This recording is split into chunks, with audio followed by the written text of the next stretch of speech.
was not the overall performance that we were hoping for. Even when we had a lead there for a lot of the game, I didn't think we were playing in a way that resembled when we've been successful this year. So I just said on the radio that I hope that this is our lowest valley, and we're able to, and this is a little bit of a wake-up call, and we're able to turn the corner. We have a lot of areas to improve. There's no breaks in our league, so we need to make that improvement very, very fast by Saturday at 2. And obviously we have a little bit of a gut check to decide how we're going to respond from this one. So obviously we're hoping to have a better performance tonight, hoping to do a lot of different things on both sides of the floor a little bit better that would have led to a win. We're holding on there for a little bit, but when you make the mistakes that we made consistently throughout the game against a good team, it usually catches up with you, and unfortunately tonight it did. You said you guys did lead as part of this game. What was it that you weren't happy with during that stretch? They had 8 offensive rebounds in the first half and only 1 second chance point. If you're allowing offensive rebounds at that rate, it's going to catch up with you, and it certainly did in the second half. Hard to hold teams to 27 points in a half when you allow 8 offensive rebounds. So and I think that just resembles maybe the extra effort plays we have to make. We're one effort to get a stop, not a second effort to get the rebound. One effort to get a stop, not a second effort to get the loose ball. So this is a tough, competitive, physical league. Every single team you play leaves it on the floor every single night. I thought we played just a little, I don't know. I thought within 5 feet of the basket on both sides, they really hurt us. We didn't shoot the ball well, but it's 2-point shots. I mean, we're 8 for 26 from 3, which is not great, but it's 24 points on 26 shots. I think 13 for 38 from 2. So whether that's the pull-ups, the down shoots, whether that's at the rim finishes, we were struggling to convert when we got into the paint. It seemed like they were converting fairly easily when they got into the paint. So within 5 feet of the basket at each side, we were having some issues, and it caught up to us as the game went on for sure. Coach, high amount of rebounds, Nicholson, House, what was just making it difficult to just stop them? Yeah, I mean, we're getting stops and they were getting the rebounds. I mean, it's hard to win games when it's 50-30 on the glass, and that's, we weren't, until late in the game, we weren't really getting offensive rebounds. I think they had 20 defensive rebounds at halftime, and we had 1 offensive. So, like I said, right around the rim, you got to give it all you got. I mean, I got pushed, or hey man, like this is, it's going to be a very, very physical game at the rim, and we can feel sorry for ourselves that we're a little small, or we can, as we have, Baba got hurt versus Murray State. We were down 8. We came back and beat a very good Murray State team. We beat a Seattle team. We won at Liberty. Last 10 minutes played, we dominated the glass.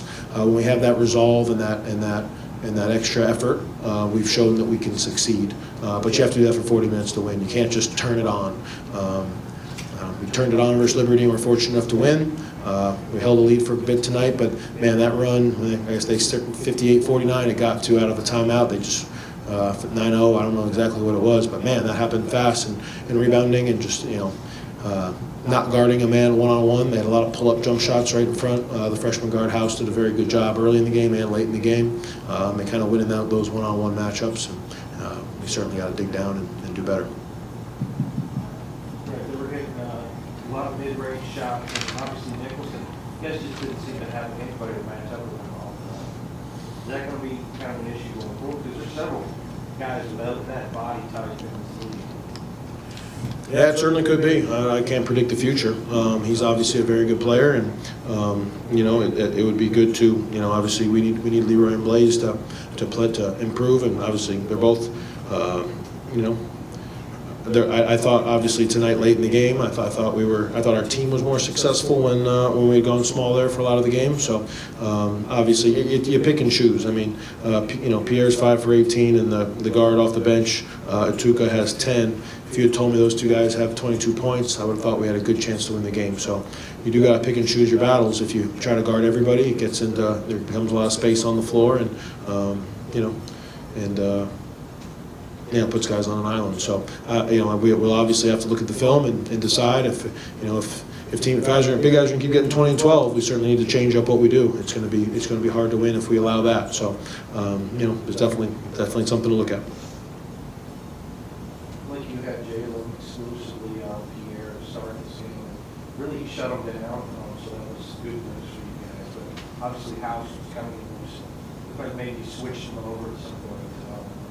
But really never slowed House down. Nope, not at all. I thought Jalen and then Christian guarded Pierre a little bit, and I thought those guys did a good job. I thought our other guys had to, be a little bit better on the defensive end of the floor. When you got to give a little bit of extra attention to the leading scorer and the second leading scorer, and then a lot of times, I guess, the way I look at the game at least, the other matchups, yeah, they're a little bit one-on-one, but a guy that's single-digit scores, most teams kind of play one-on-one, and you have to win those matchups. And Keller House had 14 points, 9 rebounds, 7 assists, 1 turnover.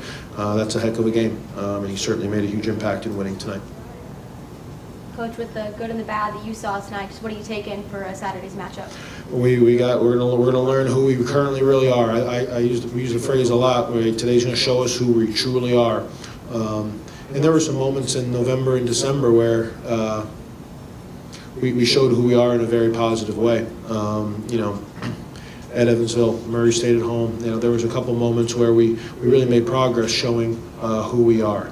And again, I think when you play a highly competitive game every 2 nights, the real you gets exposed. And right now, the real us has been a little bit subpar since we've been back from Christmas. So we need to obviously identify what exactly is going into that and what our core issues are, and then we need to work tirelessly to improve them. So obviously, quick turnaround.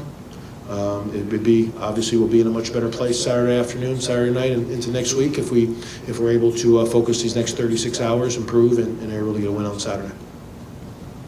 Kennesaw, I think, is the top scoring team in the grade. Jackson was second. So just kind of you know much early scout on that. I have not. I'm sure my staff has, but I know they have a bunch of young kids that are playing very, very hungry. Wooley's freshman. They got a junior guard that's averaging 18. Freshman kid Braden Liu, I know, had a good game. I watched their game versus Jacksonville State, getting ready for these guys. So, they are young, hungry. They play fast. They play confident. They play aggressive.